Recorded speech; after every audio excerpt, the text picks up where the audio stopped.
நண்பர்களுக்கு வணக்கம். எல்லாரும் எப்படி இருக்கீங்க? நம்ம எல்லாருக்குமே மல்லிகைப்பூ, முல்லைப்பூ, ஜாதிப்பூ இதெல்லாமே ரொம்பவே பிடிக்கும். என்னதான் நம்ம கலர் கலரா ரோஜா செடி வாங்கி வச்சாலும், ஒரு நல்ல நாள் பெருநாள்ல நம்ம மல்லிகைப்பூவோ, இல்ல ஜாதிப்பூவோ வைக்கும்போது இருக்கிற அந்த அழகும், அந்த மகிழ்ச்சியும் வேறு எதுலேயுமே நமக்கு கிடைக்கவே கிடைக்காது. இப்போ நான் முதல்லயே உங்களுக்கு தெரிஞ்சது தான், நான் வந்து நார்த் இந்தியால இருக்கேன். எனக்கு வந்து இங்கே மல்லிகைப்பூ எதுவுமே கிடைக்காது. ஒரு பொங்கல் அன்னைக்கு எல்லாரும் தமிழ் செலிப்ரேஷனுக்கு நாங்கள் எல்லாம் போகும்போது கூட பூ வந்து எனக்கு கிடைக்கவே கிடைக்காது. நான் ரொம்ப கஷ்டப்பட்டுருக்கேன். அதுக்காகவே தான் நான் வந்து இதை நம்ம ஊர்லேருந்து வாங்கிட்டு வந்து வச்சு வளர்த்துட்ருக்கேன். இப்போலாம் கிடைக்கிது. ஆனால் ஸ்வெட்டர் பின்னுவோம்ல அந்த நூல், அந்த உல்லன் நூல், அதில் பின்னி விற்கிறாங்க. அதுவும் நல்லாவே இல்லை பார்க்குறதுக்கு. அதனால் நான் எப்போவுமே வருடம் முழுவதும் இதில் பூக்கள் இருக்கிற மாதிரி பார்த்துக்குவேன். அதுவும் ஸ்பெஷலி இந்த ஜான்வரிலலாம் பூ அவ்வளோ இருக்கவே இருக்காது. ஆனால் என்னோடய தோட்டத்தில் ஜான்வரிலேயும் பூ இருக்கும். இந்த லாஸ்ட்டு 3 வருஷமாக நான் பொங்கலுக்கு கூட எங்கள் வீட்டு முல்லைப்பூவை தான் வச்சுட்டு போகிறேன். இது வந்து ஜாதிப்பூ, பிச்சிப்பூ ஏதோ ஒரு பூ. இதுக்கு நான் என்னெல்லாம் பண்ணுறேன், இதுக்கு ஒரு ட்ரிங்க் வந்து நான் கொடுப்பேன். இதுக்கு வந்து ஒரு லிக்விட் ஃபெர்டிலைசர் கொடுப்பேன். அதுவும் என்ன அப்படின்னு தான் நம்ம இந்த பதிவில் பார்க்க போகிறோம். பதிவுக்குள்ளே போகிறதுக்கு முன்னாடி நீங்கள் நம்ம சேனலுக்கு புதுசாக இருந்தீங்க அப்படின்னா சப்ஸ்கிரைப் பண்ணிடுங்க. வீடியோ முழுமையாக பார்த்துட்டு அதுக்கப்புறமா லைக்ஸும் கமெண்ட்ஸும் கொடுங்க. நீங்கள் பார்த்துருக்கலாம் எவ்வளோ மொட்டு வச்சுருக்கு அப்படின்னு. நம்ம இதுக்கு ரொம்ப முக்கியமாக செய்ய வேண்டிய ஒரு வேலைன்னா, நம்ம மாடி தோட்டத்தில் ஒரு தொட்டியில் வச்சு வளர்க்கும்போது கண்டிப்பாக இது மேலே ஏறுற மாதிரி அமைப்பை வந்து நம்ம உருவாக்கக்கூடாது. அப்பப்போ வந்து நம்ம ஒவ்வொரு தடவையும் பூ பூத்து முடிச்சதுக்கப்புறமா நல்லா ட்ரிம் பண்ணி விடணும். வருஷத்துக்கு 3 தடவையாவது இதை வந்து நம்ம ஹார்ட் ப்ரூனிங் பண்ணிவிடணும். அந்த மாதிரி ப்ரூனிங் பண்ணிவிட்டோம் அப்படின்னா திரும்ப திரும்ப புது தண்டுகள் வந்து பூக்கள் எப்போவுமே இருந்துகிட்டே இருக்க மாதிரி இருக்கும்.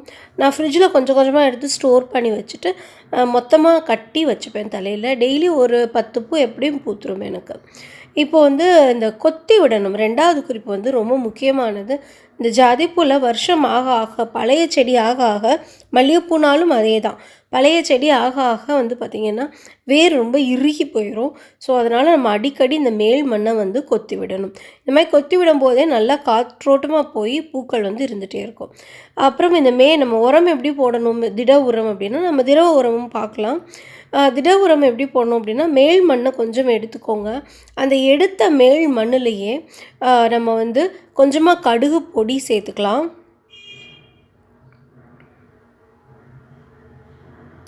அப்புறம் வந்து வெர்மி கம்போஸ்ட் வந்து நம்ம சேர்த்துக்கலாம். அதோட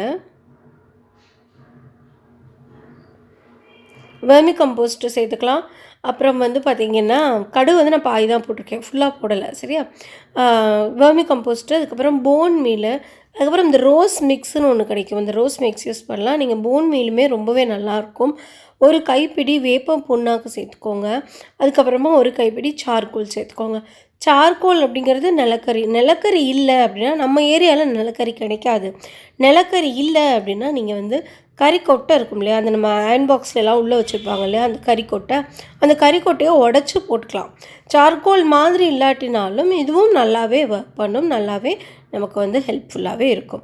இதை நல்லா மிக்ஸ் பண்ணிவிட்டு மண்ணோடையே கூட கலந்து, அந்த மேல்மண்ணை நம்ம எடுத்தோம் இல்லையா, அந்த மேல் மண்ணோடையே கலந்து திரும்ப அதே மண்ணில் வந்து நம்ம கொட்டி விட்டுடலாம். இதை வந்து நம்ம ஒவ்வொரு தடவையும் ப்ரூனிங் பண்ணி 2 நாள் கழித்து இதை நம்ம பண்ணலாம். ப்ரூன் பண்ணதுக்கப்புறமா இந்த ஃபர்டிலைசரை நம்ம கண்டிப்பாக கொடுத்தே ஆகணும். நீங்கள் வந்து ப்ரூன் பண்ண போகிறீங்க அப்படின்னா ஃபஸ்ட்டு ஃபர்டிலைசர் எல்லாமே இருக்கா அப்படின்னு பார்த்துட்டு அதுக்கப்புறமா நீங்கள் வந்து ப்ரூனிங் பண்ணிவிடுங்க. இதை நீங்கள் தொடர்ந்து கொடுக்கும்போது நிறையவே பூக்கள் பூக்க வந்து ஆரம்பிச்சிடும். ஆனாலும் அப்பப்போ கொடுக்கறதுக்கு ஒரு லிக்விட் ஃபர்டிலைசர் தேவை.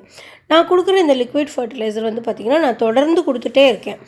கிட்டத்தட்ட வந்து நான் என்றைக்கு வச்சேனோ அன்னையிலேருந்தே நான் தொடர்ந்து இந்த ஃபர்டிலைசர் வந்து கொடுத்துட்ருக்கேன். இந்த லிக்விட் ஃபர்டிலைசர் இதில் வந்து நிறைய பொட்டாசியம் இருக்குது.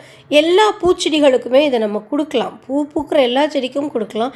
ஆனால் நான் வந்து பார்த்திங்கன்னா இதை மல்லிகைப்பூ, கீழே ஒரு மல்லிகை செடி வச்சுருக்கேன் தரையில், மல்லிகை, அப்புறம் முல்லை, இது ஜாதி மல்லி, இதுகளுக்கு மட்டும்தான் நான் வந்து இந்த இதை யூஸ் பண்ணுவேன். எனக்கு ரொம்ப எஃபெக்டிவாக இது வந்து இருக்கும். இதில் பொட்டாசியம் மட்டும் இல்லை, இதில் நிறைய பாஸ்பரஸும் கூட இருக்கும். இந்த பாஸ்பரஸ் என்ன செய்யும்னா அந்த வேருக்கு நல்ல ஒரு எனர்ஜியை கொடுக்கும். ஸோ செடி வந்து நோய்வாய்ப்படாமல் இருக்கும். அதனால் பூக்கிற எல்லா செடிக்குமே நம்ம கொடுக்கலாம். ஆனால் ஸ்பெஷலி இந்த மல்லிகைப்பூ, முல்லைப்பூக்கு நம்ம கொடுக்கலாம். இது நான் எப்படி தயாரித்தேன் அப்படின்னு பார்த்தீங்கன்னா, நான் வாரம் ஒரு தடவை அந்த பேங்கன் பர்த்தா, கத்திரிக்காய் வச்சு ஒரு பர்த்தா பண்ணுவேன். இது வந்து ஒரு காய் சப்பாத்தியோடு நம்ம செய்கிறதுக்காக இந்த மாதிரி சுடுவோம் நம்ம கத்திரிக்காயை. அந்த மாதிரி கத்திரிக்காயை சுடும்போது அந்த மேல் தோல் வந்து நல்லா கருகும் இல்லையா, அப்போது வந்து அங்கே பொட்டாசியம் பாஸ்பரஸ் வந்து உருவாகும். நம்ம சின்ன பிள்ளையிலே நிறைய அதை படிச்சிருப்போம். நம்ம சாம்பல் இதுலெல்லாம் கூட இதுதான் இருக்குது. ஆனால் இது வந்து ரொம்பவே ரிச்சாக இருக்கும். ஏன்னா அது கத்திரிக்காயோட தோல், அதில் ஆல்ரெடி வந்து பொட்டாசியம்லாம் இருக்குது. அது இப்போ நம்ம எரிக்கும்போது இன்னும் கொஞ்சம் கூட ஆயிரும். இப்போ உங்ககிட்ட கத்திரிக்காய் வந்து இந்த மாதிரி செய்ய மாட்டீங்க அப்படின்னா, நம்ம சமையலுக்கு யூஸ் பண்ணுறோம் இல்லையா கத்திரிக்காய், சின்ன கத்திரிக்காய், அந்த கத்திரிக்காயை சுட்டு அப்படியே முழு கத்திரிக்காயுமே கூட நீங்கள் யூஸ் பண்ணிக்கலாம். இப்போ வந்து நான் அந்த வெறும் தோலை மட்டும் எடுத்து உபயோகிக்கிறேன். நீங்கள் வந்து சின்ன கத்திரிக்காயை நல்லா சுட்டுட்டு அப்படியே மேல் அந்த காயோடையுமே கூட நல்லா மசிச்சு விட்டு அதை ஃபில்டர் பண்ணிவிட்டு அதையும் நம்ம செடிகளுக்கு கொடுத்துட்டு வரலாம். நல்ல ஒரு பெனிஃபிஷியலாக இருக்கும். நீங்கள் கண்டிப்பாக இதை ட்ரை பண்ணி பாருங்கள். இது வந்து நம்ம காலையில் டிஃபனுக்கு கொடுத்து விட்றதுக்காக செஞ்சிகிட்ருக்கேன். காலையில் ஒரு 6 மணி போல் சமைச்சிட்ருக்கேன் இப்போ நான். இதை வந்து நம்ம அப்படியே வச்சுருவோம். சாயந்தரமாக போய் செடிகளுக்கு ஊற்றுனா போதும். நல்லா அப்படியே ஒரு 12 மணி நேரம் அது அப்படியே அந்த நல்லா அந்த பொட்டாசியம்லாம் தண்ணியில் இறங்கட்டும். அதுக்கப்புறமா நம்ம இதை வந்து செடிகளுக்கு ஊற்றிடலாம். இதை வந்து நீங்கள் பேங்கன் பர்த்தாவே நீங்கள் வந்து ரொம்ப சூப்பராக இருக்கும்.